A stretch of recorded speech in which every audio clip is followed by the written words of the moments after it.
We're no stranger to St. Mark, Matthew, Mark, Luke, and John, authors of the Gospels, the good news.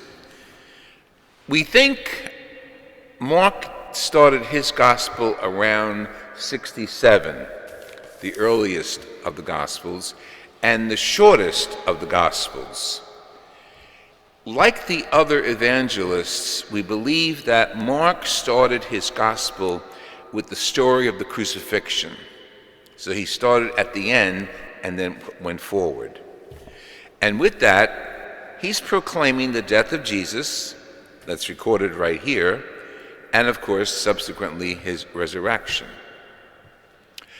This quote from Mark today takes place in memory on the evening of Easter. So even though we're not celebrating the Mass for Easter, we always celebrate Easter, it's every day's event. The Gospel of Mark, chosen by the Church for his celebration of his feast, is the Easter Gospel. Jesus sending us into the world, proclaiming the good news. And then he ascends out of their sight.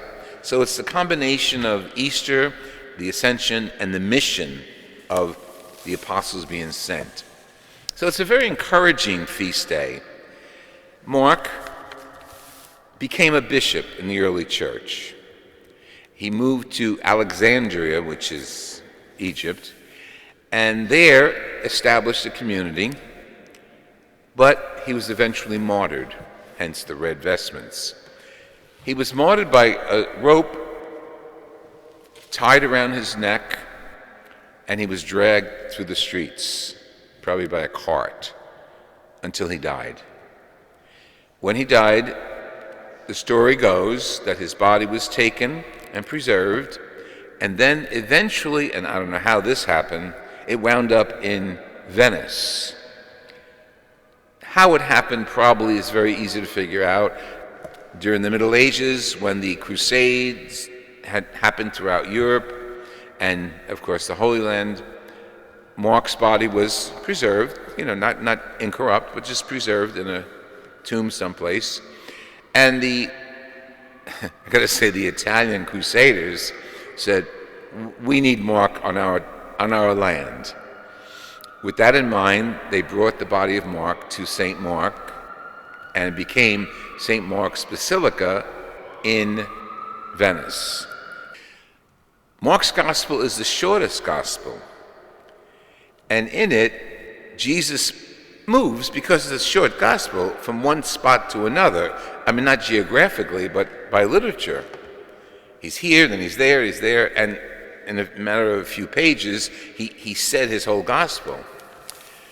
So in the 3rd century, when St. Augustine was attributing the 4 signs around the throne of God that we hear from the book of Apocalypse, the lion, the man, and they all have wings, so they're all angelic, the ox, and the eagle, he took each of those symbols and associated each one with one of the Gospels.